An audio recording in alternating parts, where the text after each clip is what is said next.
Back. It's like old home week, seeing all the people that I met last year for the first time, and it's good to see the new faces too. Very happy to be here. I'm going to talk today about the professionalization of massage therapy and a path for its integration through pain science.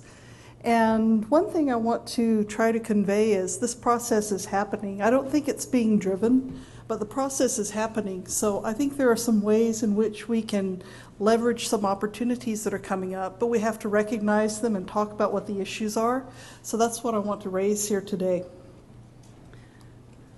Barbara Starfield was a public health physician and a researcher at Johns Hopkins, and I find this quote very aspirational. One of the things that you hear massage therapists talking about a lot is the medical system, which is starting to incorporate us, has a lot of problems and a lot of flaws, and some of them really cause us moral distress. So do we want to be part of it? I think it's really important not only to acknowledge those issues, but also to realize that we have a certain amount of power and influence that we can use to change things. So I hope that we can talk about how we as massage therapists can use this process of professionalization to make a better health system for our clients. If you'll indulge me a little bit, I'd like to talk about something that happened right before I arrived here. Last week I started having pain in my ankle, and at first I thought I had sprained it, but the pain got so acute and it felt so much like the blood clots that I have a history of. I began to suspect, oh no, I think this is another blood clot. So my first thought was, as soon as I get back from San Diego, I'm going to have that looked at. And then I realized that's my fear of missing out talking. If this is a blood clot, I need to go get it seen to right away and get an ultrasound. So I did. I went to the hospital. They did an ultrasound all up and down my leg and then around my ankle. And it took her less than 30 seconds before she said, okay, test is over. And my heart sank because, okay, there's the blood clot sitting there, nice and big as day, and it took her no time at all to find it. But when I got back to my room in the ER and the doctor came in, the doctor said, no blood clot, you're cleared to fly. And I'm like, what? I was so sure it was a blood clot. And I was so sure it was a blood clot because she had pronounced it so fast. I was catastrophizing. It was so interesting to see that process in me, the way we see it in our clients in the clinic.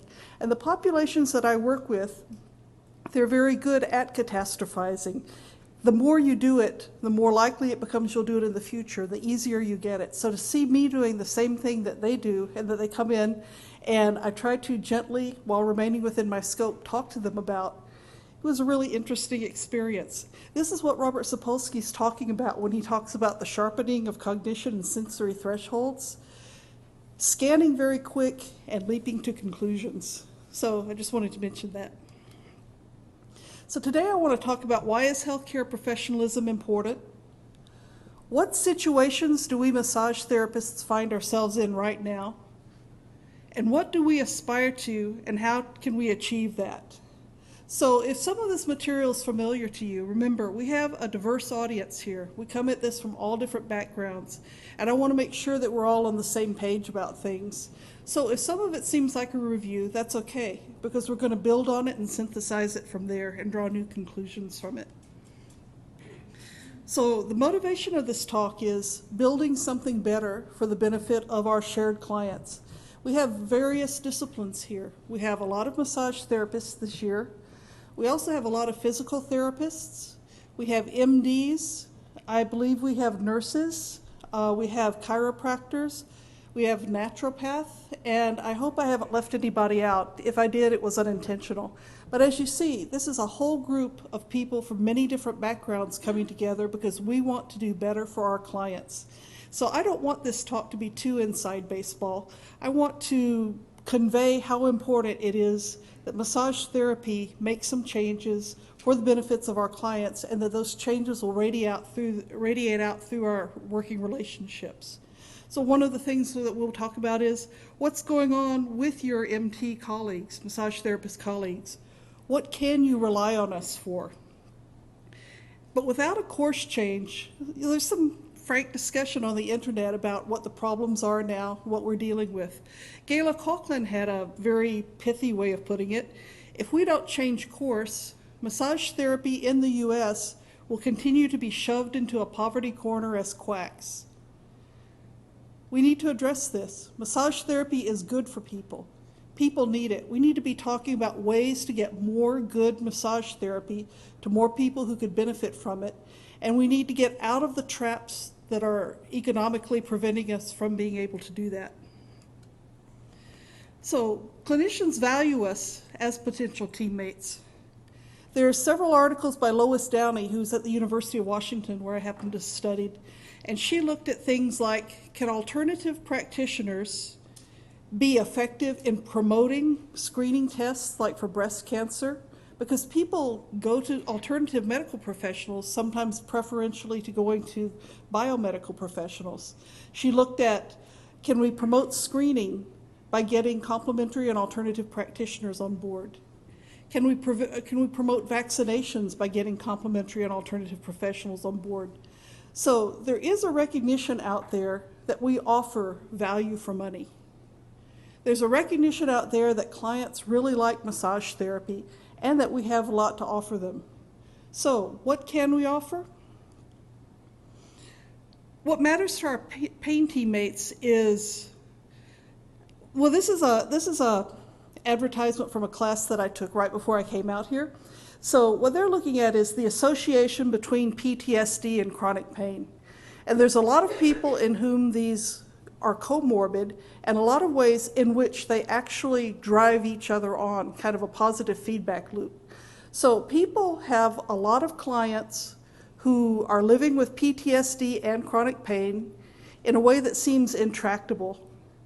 They want teammates who can help, but they want to know that the teammates' work is based in the evidence. The VA, other major institutions who are working with veteran populations, they're looking specifically for evidence-based treatments for PTSD and chronic pain, evidence-based treatments. And to refer back to what Allison was talking about before me, CBT is a big one that plays in this. There's a lot of evidence for CBT, and people are incorporating that in. So one of the things that the pain clinicians at the VA in Seattle are doing for returning veterans is incorporating CBT and into the integrated pain team. In the larger world, I didn't put up Sapolsky to talk about the scientists who give up and then go to business school.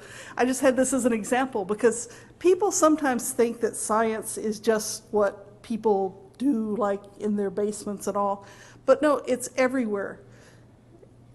I'm in a business incubator right now because I'm trying to develop a school and to grow it. And one of the things we talk about there is the minimum viable product. How can we get that out there? And a minimum viable product is just a hypothesis. It's testable, it's falsifiable. It's something like, I believe I can get people to pay me $5, 100 people to pay me $5 a month to do a podcast about massage and chronic pain. So you get an answer, and if the answer is positive, you build on that. If not, you discard it and you change. What is that except the scientific method? So it's everywhere. And I think we haven't been recognizing it as much as we could have.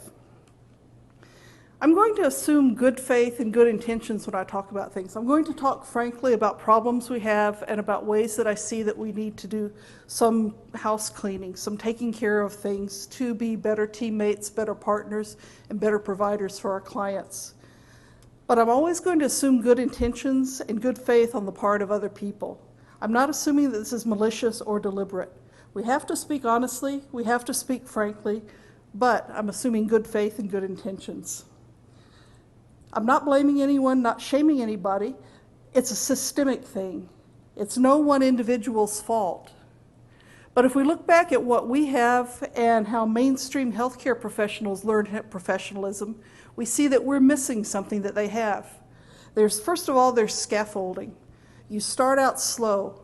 You give manageable tasks. You build people's confidence and people's body of knowledge. Then, when they've mastered that, you give something harder. You stretch it a little further. We don't have room for that in the scope of most of our curricula. Our curricula are, on average, somewhere around 600 hours. It's hard to build in that degree of scaffolding and learning. When I say that there's a lot of professionalism missing in massage, I think it's very structural. And a lot of people entered into the massage practice in good faith with an old social contract.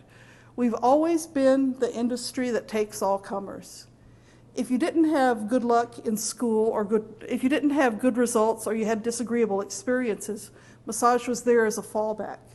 We've always been there. Now we're saying we want to change things. We want to move toward more scientific knowledge. We want to move toward more standard requirements. We have to remember there's a lot of people who entered the social contract as it was in good faith, and we have to think about what we're going to do. We're talking about real people on one hand, the clients who depend on us to have valid knowledge, and we're talking about real people on the other hand, practitioners whose livelihoods this is impacting. And the conversation needs to be big and it needs to involve all the stakeholders. When I'm going to be referring to client-centered, I'm going to be talking about what is the expectation of a client anywhere in the U.S. when they look for a massage therapist. Can they depend that the massage therapist will practice in an evidence-based way? Can they depend on them having a certain knowledge of anatomy, physiology, pathology? Right now, the situation in the U.S. is that it varies very much from state to state. You have states where it's almost like Canada, where it's really the status of a healthcare profession. You have other states where there's no regulation at all, although I think we're down to a handful, and I think that's going to be zero before too much longer, if it isn't already. But right now, even with regulated states, the quality of what you get in the way of validated knowledge can vary tremendously. You have people who practice pretty much like a physical therapist in terms of knowledge. You also have people who have been taught a lot of magical thinking, a lot of wishful thinking, and who promote that as well. A client going out on their own, looking out for a massage therapist, cannot count on any standard body of knowledge anywhere in the United States. And that's a problem. In order to be a healthcare profession, we are going to have some shared body of knowledge, whatever that turns out to be. I like what Diane said. Diane Jacobs is a physical therapist from Canada, and she's very, very clear on promoting accurate, validated neuroanatomical and neurophysiological information. Nick tweeted the other day, if somebody wants more pressure, Diane will give them more pressure. It's all about them, but she won't reinforce their beliefs that more pressure is better. And I think that's two competing tensions that we have to hold at the same time. It is all about them, and yet we have to hang on to what's valid knowledge as well. So I think that's a really good way of balancing it. That's what I mean when I say client-centered. So when I'm working with somebody like my World War II bomber pilot, he's very macho because you did not fly airplanes in World War II without surviving the process through a certain degree of machismo and elan and skill and all kinds of things. So when he wants more pressure at 96, I give him more pressure. I don't argue with him about whether or not the science shows it's valid or not. He wants more. I'm going to return to him later on because there's other things about working with him that I think shine a real light on aspects of the therapeutic relationship. But Dr. Sapolsky mentioned this morning that you don't want to get sick. You don't want to be born poor in America if you want good health outcomes. And a lot of my clients are the ones who didn't follow his advice, and they find themselves, through circumstances, on the lower end of the socioeconomic scale. So we have veterans who come back, we have refugees. I have some developmentally disabled clients. I work with homeless populations, and there's other vulnerable and underserved populations that I have a couple of clients out of. So one of the things I've found is, the most important things is that we face their reality alongside them. If we have to tell ourselves pretty stories about how the natural universe works, we're not standing by them in the way that they're depending on us for. So that's the motivation that this comes out of. The motivation is, I want us to be better at standing beside our client and letting them know that even though reality is hard, we're here, we're facing it with you. My triple bottom line, I always say, is massage is good, massage is natural, and massage is universal. So by massage is good, I mean it produces positive outcomes for people and animals, and people just genuinely like it. I have one client who was born with severe hypoxia, so she has severe brain damage that limits her ability in cognition, and she's an Alzheimer's patient now. She lives in the memory ward of a nursing home.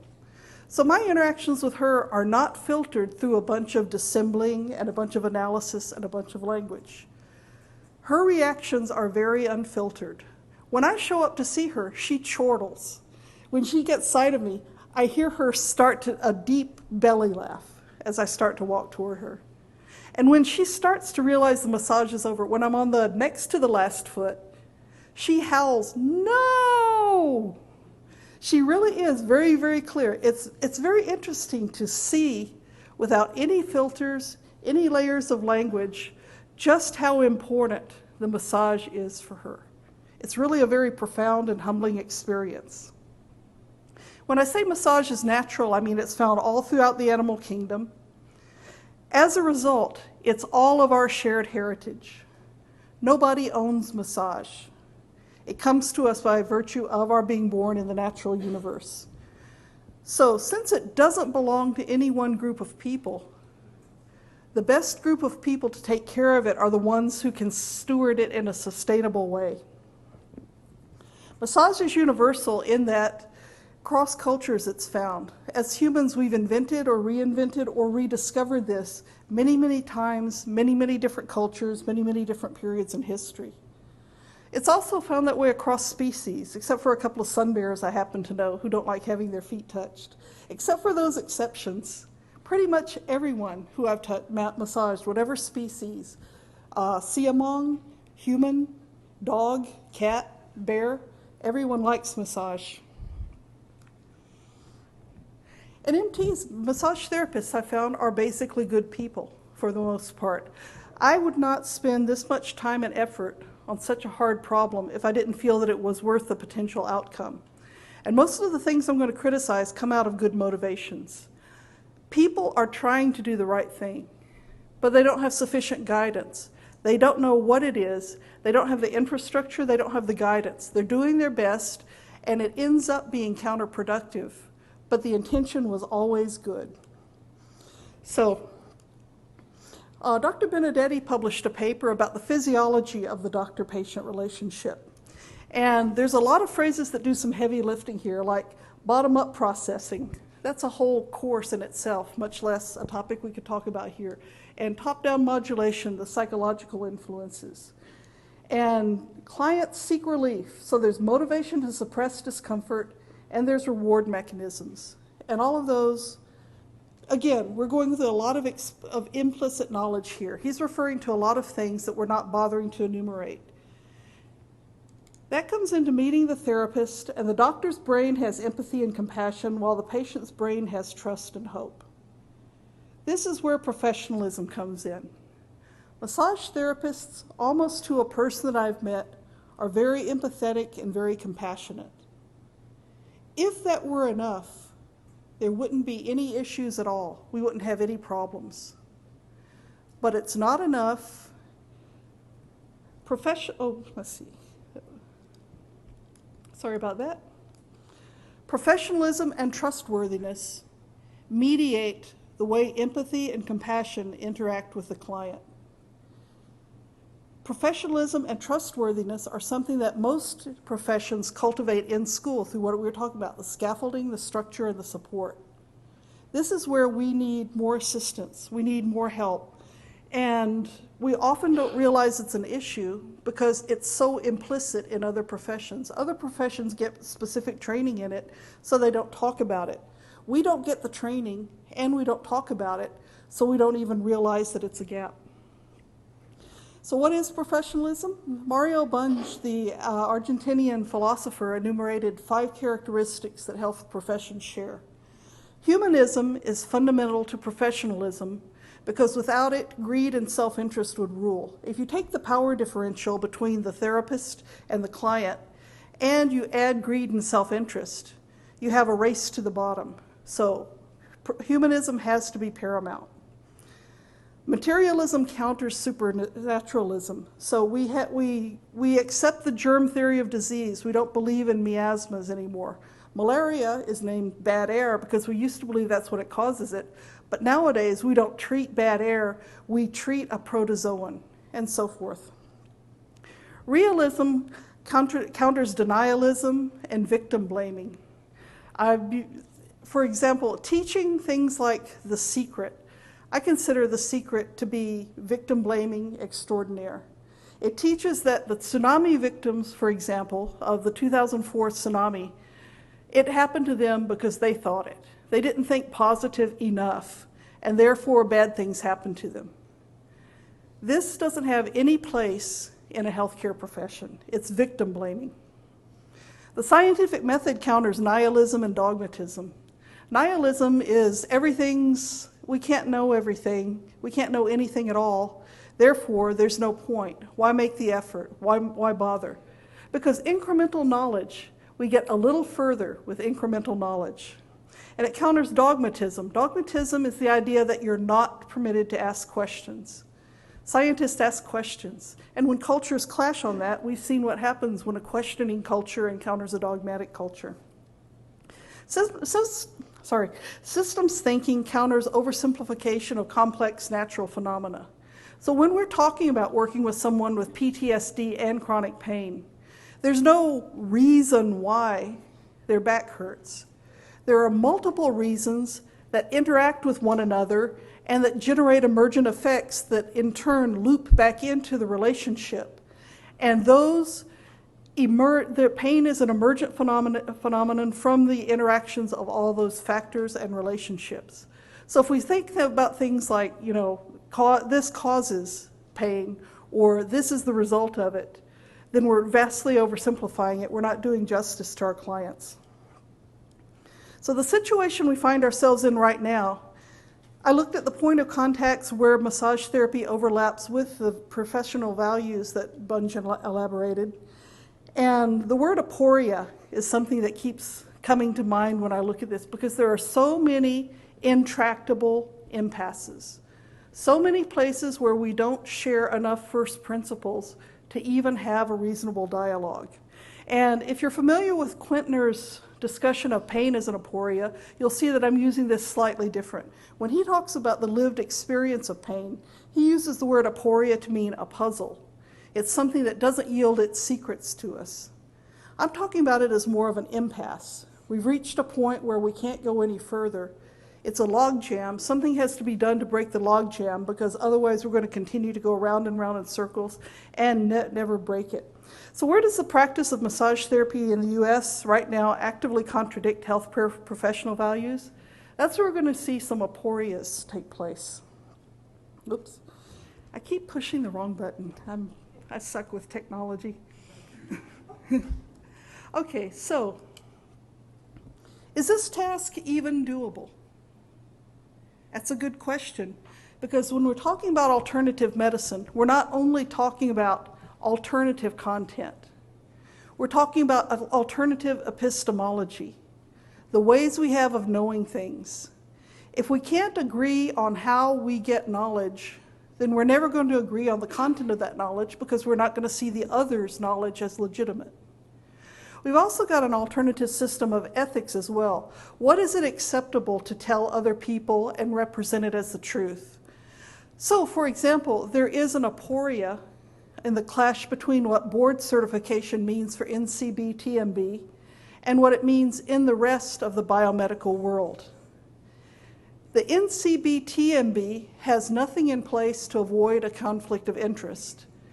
The concept of arm's length doesn't come up. The concept of arm's length is built in to other professionals' board certification. So you can't buy education from those boards in order to pass that board's exam. We don't have that situation in massage, and we don't have any standards that students and clients can rely on, but we don't talk about these things, so we don't even realize there's a problem until someone from another profession looks at it and sees that, hey, this is not what we understand by the term board certification. We also enclose ourselves in what I call silos or bubbles. Carol Zapata-Whelan is a woman who has a child with a disease called fibrodysplasia ossificans progressiva, and she wrote a book about the experience. This is a disease where basically any inflammation, any injury to tissue in the body repairs itself as bone. So the child gets locked into a bony skeleton that gets bigger and bigger. So anytime you have a tear, if you have a scar, I've got a scar right here, this scar would not come back as connective tissue in a child with FOP. This would come back as bone. Eventually the child would be locked in. She talks about alternative healers and body workers who approach her, and they promise to change her child's DNA with essential oils. And she writes about how, as a mother, she's weary of this. She's dealing with the cognitive burden of taking care of a child. She does not need people selling something that's obviously, patently, biologically impossible to her. So some of us are in a silo where it's okay to talk like that. And we don't realize that out in the world, people are looking at this. People are shying away from us because of things like this. So if we can't do it, if we can't integrate, what's the alternative? We can have a separate but unequal bubble where massage therapy never breaks out of. And I'm not going to dwell on this story for long, but I've been invited to dubious conferences before. There is a whole industry of scientific conferences that are not really science. They are money-making vehicles. It's like the vanity press. I don't know if in the era of ebooks this exists anymore, but there used to be vanity press where you could pay people to publish you, and then you tell people you're an author. Well, okay, but they did it because you paid them to make you an author. The same thing with these conferences. You go to there and you pay a lot of money and you get to be a speaker. So I've been invited to be speakers for drug discovery. I've been invited to be speakers at plant virus conferences. I've been invited to be speakers at vaccine conferences. None of this has anything to do with my background. They just think, ooh, I'm going to dig being a speaker so much, I'll pay good money for the privilege. So you have to realize that this alternative parallel universe of fake science exists out there. Or if you don't realize that, if you take everything at face value, it's going to be a problem when it turns out not to be the right thing. So the difference between science on the one hand and non-science, anti-science, and pseudoscience on the other, they all ignore a component of semantics which is called the referent. And that's jargon. I bet unless you've actually studied semantics, that doesn't make any sense. Here's what the reference is. Ogden and Richards in the 1920s, linguists identified the components of meaning. So you have the thing in the world. Physical bears exist in the world. We think about those bears in ways like they're dangerous, or a bear is a good mother, or they're big, or they're scary, or whatever. So we attach connotations to them. We also attach terms to them. If we're an English speaker, we say bear. If we're a Spanish speaker, we say oso, or we say shosh if we're a Navajo speaker. All of those components interact for meaning. If you take the referent out of the equation, if you exist purely in the world of concepts and terms, then you can say anything you want. You can make any claim you want and claim it's true. And it doesn't matter because you don't have to back it up by connecting it through evidence to a physical thing in the world. And that's where the fake science comes in. They work in the world of concepts and terms, but not in reference. So if you ignore the referent, you get things like cargo cult science, and you get Potemkin village science. Cargo cults are an artifact of World War II. When the people on the islands where the Allies and the Japanese were fighting saw planes bringing in cargo, quite rightly and quite understandably, they wanted to partake in the resources. And they perceived, quite rightly, that the white people were not sharing with them what the secret of it was. They figured if we make forms, then the function will come along with it. So they would make things that would set up like elaborate runways made out of bamboo, and here's an example of a plane made out of plants. They had the form, but they didn't have the referent, and so the cargo never arrived. Cargo cult science, then, is something that refers to doing all the forms of science, but not getting the content right, not connecting it to real material physical reality. Potemkin Village, likewise. The entry in, for Potemkin Village in Wikipedia is right up the street from where I used to live. It's in Bothell, Washington. So you see that on this wall we have nice pictures of trees and nature and all that. But what's going on behind this fence is construction. That's a muddy field where cranes are tearing things down. My friend Chris calls it, not you Chris, a different Chris, he calls it necronomy. Naming things after what you kill. Like if you have a development named Heron Ridge, well, you know herons aren't living there anymore. It means you tore up the wetland where the herons live. That's kind of what's going on here. They have the construction going on in the back, and they have the pictures of nature. It's like, this is what we're telling you is going on, but not really. So we don't want to be taken in by cargo cult science and Potemkin Village science. So where are we now? Well, we're in a situation where communication, a lot of the time about massage therapy, is our way or the highway. So there are articles in the literature, like K.E. Gunland's, When Did I Become an Allopath? Allopath is a term that comes from homeopathy.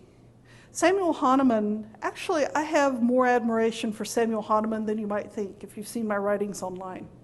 He really was trying to stand up for people against something that was called heroic medicine. Back in the days when public health wasn't instituted and we didn't have antibiotics, basically there wasn't a lot that medicine could do. But man, did they try. Like they would open veins for bloodletting. They would do all sorts of horrible purges with arsenic and mercury, all those kind of things. It was really, really awful, and it was futile because they died anyway. This medicine did no good. Samuel Hahnemann took a stand against that. For that, I admire him. But it doesn't make what he said valid. He contrasts the allopathy with homeopathy, which is the system he came up with, and he uses it to disparage the heroic doctors. If there were any heroic doctors around anymore who believed in mercury purges and bloodletting, I would join Hahnemann in condemning them. But that's not what people mean now. Now, when you say allopath, you're signaling to people in other professions, hey, we're allying with the homeopaths against biomedicine.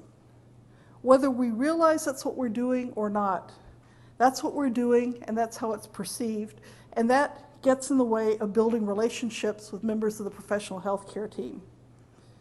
Quantum has become a get-out-of-jail-free card. If you have something you want to claim and you don't have a valid mechanism behind it, you invoke quantum effects. And this is a problem because not all clients believe in that. And certainly healthcare professionals who have to have basic science, basic biology, basic chemistry, basic physics. Anytime we take those tenets of those basic sciences and we pervert them, we fool ourselves that we're making sense, but we don't fool people who can actually see what's going on because they've done the work of understanding. Toxins is another thing. Anybody who's done any metabolic work at all, nursing, medicine, any of those fields, has been exposed to enough biochemistry that they should understand that toxins don't work like sometimes people claim. And toxins don't accumulate in muscle and fatty tissue, and we don't squeeze them out. When we claim that we do, we put up a giant red flag in the face of people who are in a position to decide whether they want to be associated with us or whether not. So this is a problem. Our continuing education is so backed away from a reality basis and scope of practice that we have approved content like using crystals for fertility treatment is considered an appropriate continuing education offering for massage therapists by the NCBTMB, which is our certification board that tells clients and tells other professionals what we do, what we consider to be valid knowledge. I like the fact that it's online. That's a nice touch as well. It's like we're doing the crystals to improve fertility, and we're doing it online. We don't even have to be there. But to be serious again, this is a very bad signal that we're sending to other people. We are saying that, number one, Whatever lip service we give to scope of practice about massage, we really think that we're okay treating fertility issues. When Sapolsky was talking about quacks taking advantage of desperate cancer patients, that applies also to people who have fertility issues. Not all people who are trying to get pregnant and failing are desperate. A lot of people want it to be clear that they don't like the depiction of them in the media. A lot of other people are very desperate, and they'll spend $70,000 a pop to try to get pregnant, and if that doesn't succeed, then they'll spend another $70,000 and another shot at it.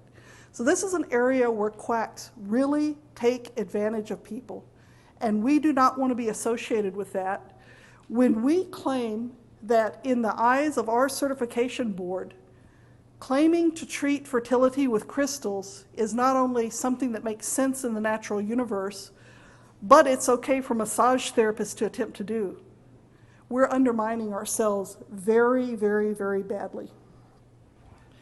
What this has led to is we've lost opportunities already. In my lifetime, there is never going to be a chance to get a place at the table as a full-fledged member of the team, like the PPACA was. It's already in what, the third year of its evaluation? We are still talking in the field about how cool it's going to be when Obamacare brings us in. The Obamacare train has left the station. It's being evaluated now in its third year. The train's not coming back to pick us up. It's not going to swing back around and make another loop.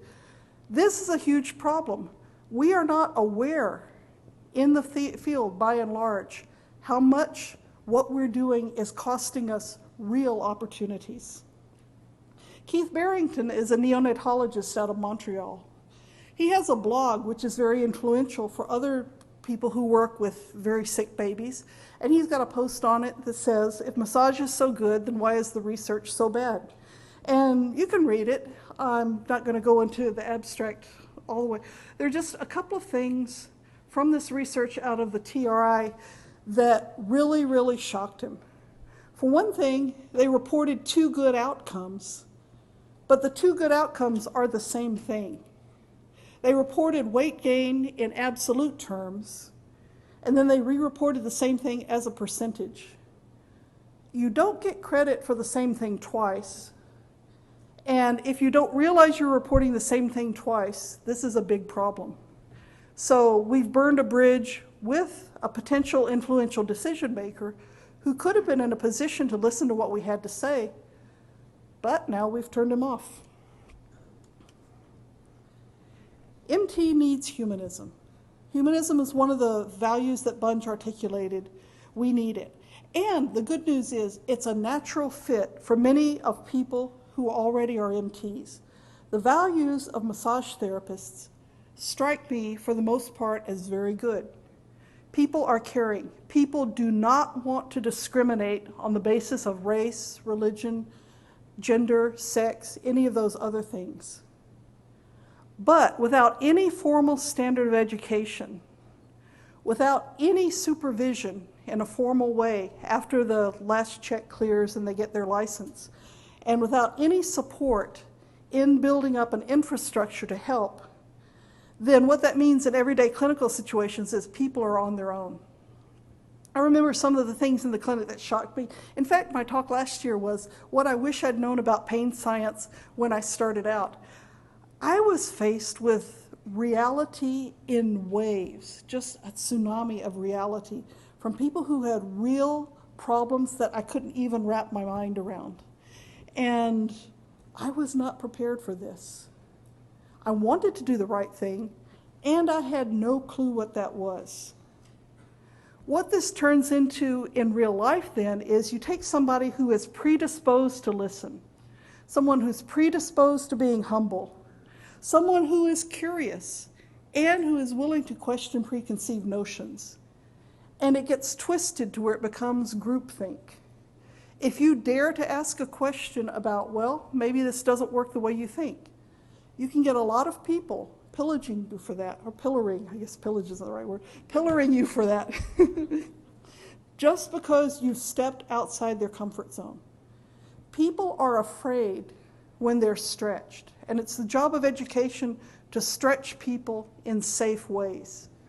Right now, we're missing that. The attrition, let's see. I'm running out of time, so I'm not going to speak about the massage school situation. Okay, we need materialism, and a lot of it, I think, is misunderstanding. I think we think materialism means consumerism. A lot of us have not ever really thought about the difference between materialism and supernaturalism, and we can't tell the difference. So we put up supernatural litmus tests for what we do and don't believe in and what belongs to massage. We need to be clear about acknowledging reality in the material, physical, natural universe. And this is where it gets back to the other aspects I wanted to talk about my bomber pilot. So he's an older man. He's in his 90s. He's in long-term care. The reason that he looks for massage is he fell and he injured his shoulder, and he's in a great deal of pain. That's on top of crashing his pain any number of times back in the day and all the things he's done in his life since then. He's a widower. He does not get touched regularly. In my opinion, I think the human contact and having somebody just touch him in a non-sexual way does good for him way beyond what he reports it does for his pain. But we don't talk about things like that. We don't talk about material factors like being old and lonely and male is one of the biggest factors for predicting an early death. So seeking out human contact in ways like this that you can't really, you're too macho to say that you want to be touched, but you're really seeking it out. But it's okay to say it because you're seeking it out under the guise of pain relief rather than seeking it out as human contact. We need to be talking about these things. These are important. Somewhere along the line, we've gotten the idea that it's not glamorous or romantic enough to just say, we provide everyday human contact. But from what Dr. Sapolsky was saying earlier, we see how important that is. Ultimately, we're all confronted with difficult reality, and we decide what meaning we make out of it. Clients need to be free to make meaning in our presence. Clients don't need to think, do I have to protect the feelings of my therapist? Do I have to pretend that something's true when it isn't so I don't disabuse them? If my therapist believes that they can change my child's DNA with essential oils, can I freely say, hey, that's not the way the world works and you and I know it, so cut it out? No, they're not going to be able to do that. We have to be secure in what we believe, and we have to know that what we believe is validated. And then we have to step back and give them room to explore. This came up at the panel last night. Someone was asking about what if your client comes in with beliefs that are counterfactual? We're not obliged to correct their beliefs for them. They're the ones who are exploring. They're the ones who are making meaning. Our job is to stand by and listen, but also not to buy into things that aren't true, nor make them feel that they have to protect us against the consequences. I'm going to skip the prehistoric dinosaurs. Massage therapy needs psychology. Longitudinal research has shown bidirectional relationships between all kinds of psychological comorbidity like anxiety, depression, and pain. We're not saying it's all in their head. It's real. It's a complex and emergent phenomenon that comes out of all those factors we talked about earlier. What we do need to do is concentrate on communication, as Allison mentioned, and we have to be worthy of trust. I was lucky when I started working at the refugee clinic. I was never treated as anything else but a full professional. I was shocked later on when I found people talking about how they were looked down upon as massage therapists because I wasn't. I got a great reception, and I will always be grateful for that. So clinicians of the sort who go into work with refugee clients, who work with homeless clients, are not looking to make as much money as they can as fast as they can. So it is a self-selected audience. But those clinicians are looking for our participation. And they're looking for things like theoretic models of how does pain work. In 2008, Christopher Moyer proposed a subdiscipline called affective massage therapy. This would be a superb connection out to where pain science is getting. You're already seeing just from the talks now, we're only halfway through as soon as I finish, and already we're seeing so many points of convergence where these things could come together. And psychology is the bridge for that. Psychology is based in science. Psychology is based in realism. Psychology deals with things like thoughts, emotions, dreams, wishes, but it is thoroughly material. We need to be doing that. I'm running out of time. So I will just say that as long as this picture on the left is considered as valid as this picture on the right, we have a serious problem and we need to address it.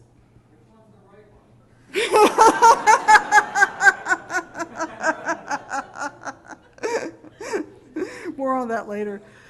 The discussion, I love that Ruth brought up the cortisol discussion. Since 2008, again, 2008 must have been a great year for Christopher. He published several things there. And one of them was, we're looking at the cortisol results and we're not finding the direct linear relationship that people are claiming there is. Sapolsky addressed that a little bit today with the inverse U model. That's more sophisticated mathematics, which in turn point to a more sophisticated biological relationship. So, in 2008, we already knew that it wasn't a direct linear relationship. 9 years later, something which was, to be fair, it was approved in 2012, but it's still up there now, 2016. So, massage decreases cortisol levels at our professional organization's website. So, we don't have a process for absorbing knowledge. We don't have a process for making changes. We don't have a process for staying on top of new knowledge. I don't want to leave this on a bad note, and I'm running out of time. So I'm going to skip to the, I did not under-prepare.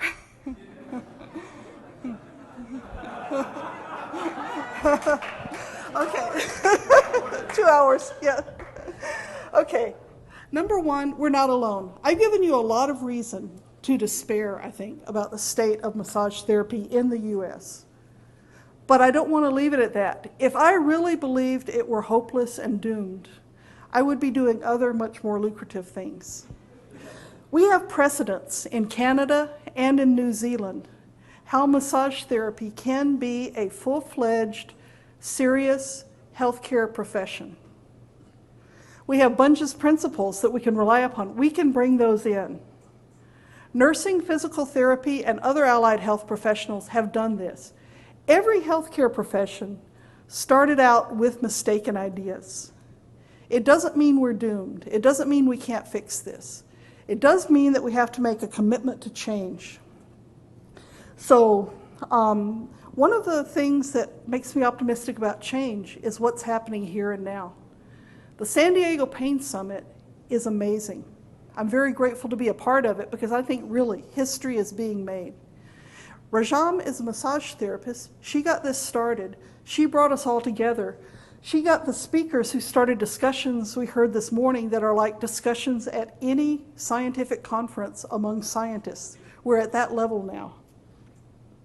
It's putting out shoots already. There's something coming up in 2017 which is called Massage West, and it's specifically intended to cross disciplines, so building something interdisciplinary, and to build relationships with mainstream healthcare and massage. We can do this. We have the desire to do it. We have the talent to do it. We need the structure, we need the support, but it's not hopeless by a long shot.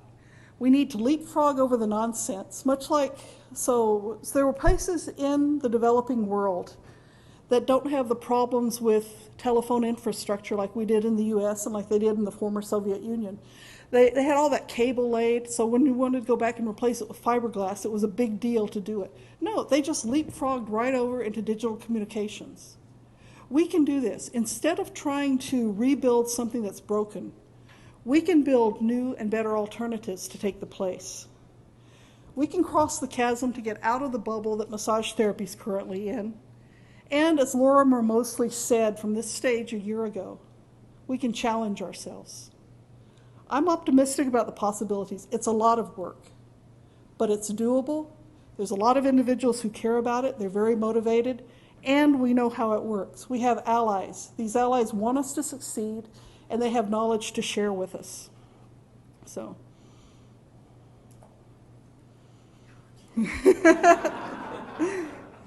To get back to the triple bottom line, massage is good, it's natural, and it's universal. Those are 3 reasons why this work it's worth doing. This is important enough to do for those 3 reasons. Massage therapists are good people who want to do the right thing. We need guidance to figure out what that means in the modern healthcare system because we evolved separately from it. So we're not part of the culture. We don't know everything, just as anyone in a foreign culture doesn't know what the rules are.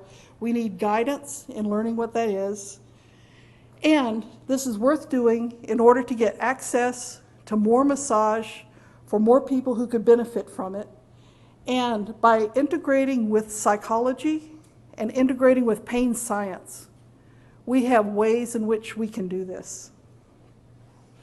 So, okay, I guess that's everything. I guess I ran over.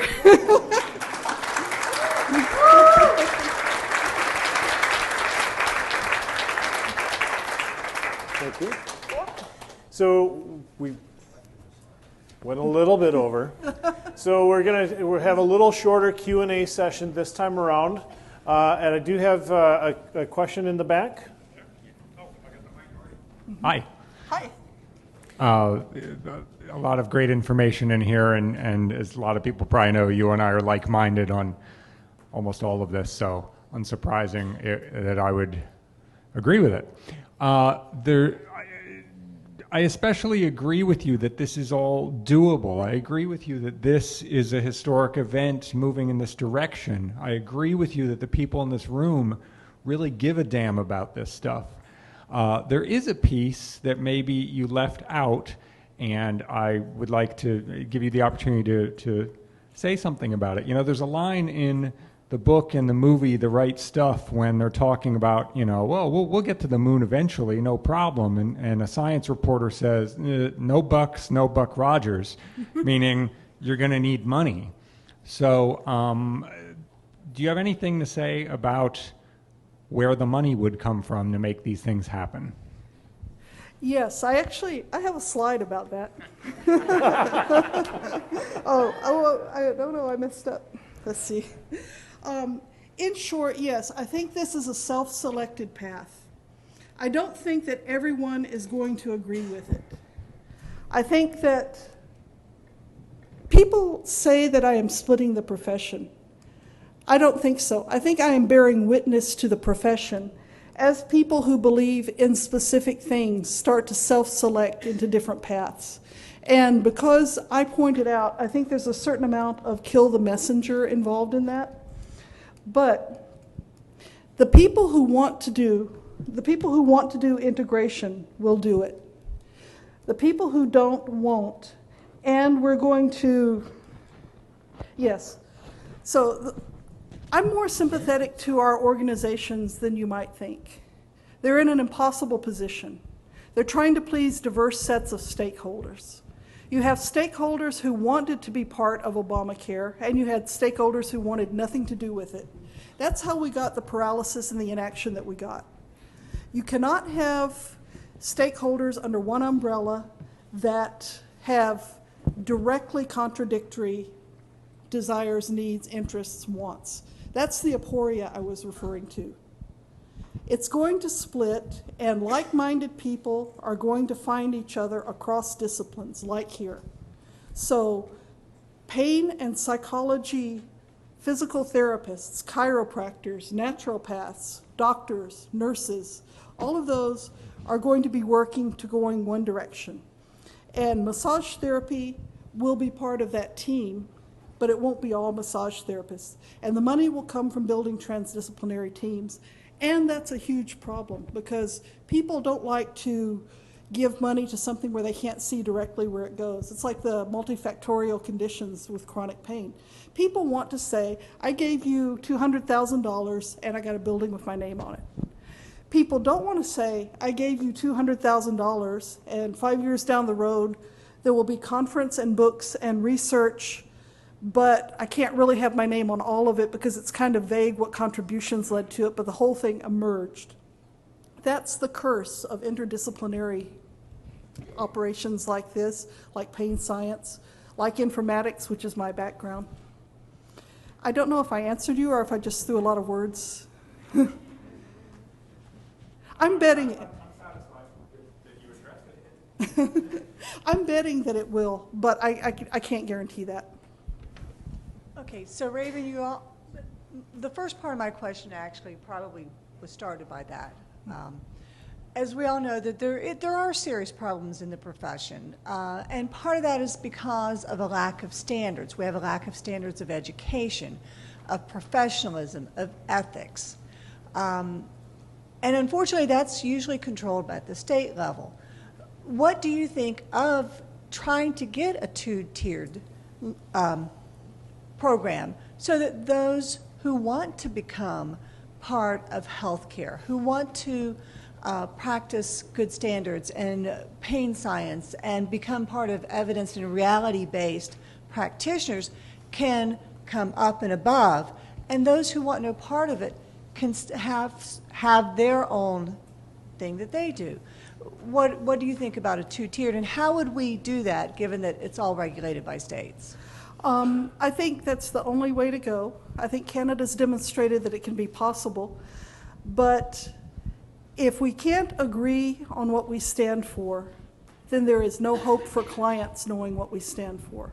To get back to the definition of client-centered that I'm using, if a client goes out looking in the phone book for a random massage therapist, they have to be able to evaluate whether that massage therapist is giving them what they're looking for or not. If we all stay in the same profession and we all try to have it both ways, then it's never going to work. So I think a tiered system is going to be necessary so that the clients can know who stands for what and what they're getting. We have a question right up front here. Yes. Not really a question, but I just want to make a really brief comment. There was a slide that slid by there that had a bunch of names on it. Those of us who are massage therapists are here often because there were people from other professions, people who are here with us today and people who are not here with us today, people who are willing to mentor us and took us seriously and did not treat us as if we were inferior. And I am so grateful to them because we would not be here today if it weren't for them. And they know who they are. I thank you for that comment. That's true. I saw a question back here, Yep. and then Krishna had one, but you were first. John, go ahead. Okay. I'm just going to make a comment for what it's worth as a PT, and most of the PTs I know these days who are satisfied in their job are either in the military or they're not really working in a traditional PT setting, or they're doing cash-based business. So I would just add a little caveat of be a little bit careful of what you wish for in massage therapy. That's absolutely true. At the 2010 Massage Therapy Foundation research conference, somebody made that explicit point. We need to go into this with our eyes open. Yeah. It's absolutely right. Look at what dentistry has done in the past. I'd just be careful about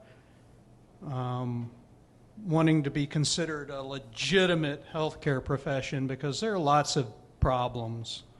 And you know what I mean? And I put legitimate in quotes.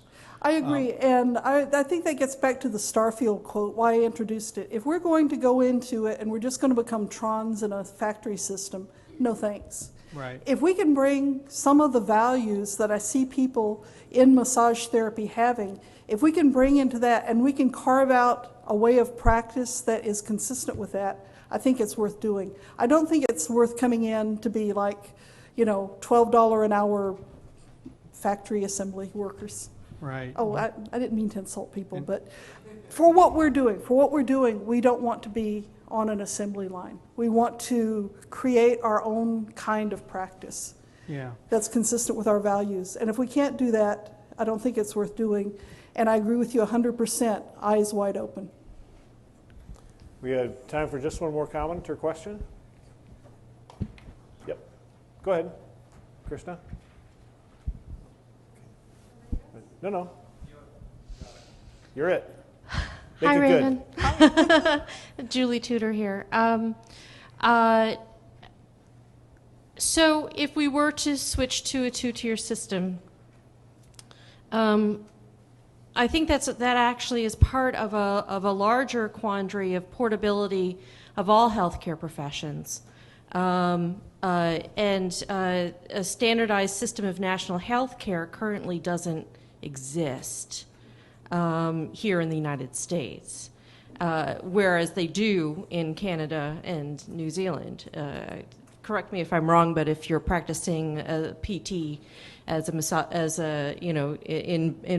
BC, you can pack up and move to Toronto with no problems. Whereas we don't have that system here. If you're a PT in Chicago and need to move to San Diego, you're going to have to jump through about 35 different hoops. and the similar system exists for massage therapists. I'm licensed in the state of New York, and I have in order to sit for my state board exams, I needed 1,000 hours of education. Whereas I would need to submit substantial paperwork in order to practice, say, in Texas, which has only a 700-hour requirement.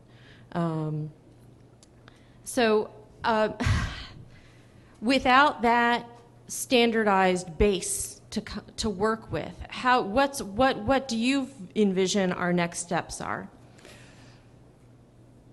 Right now, I think the next steps are keep supporting initiatives like the Pain Summit and like Massage West, because that's going to be where the initiatives emerge.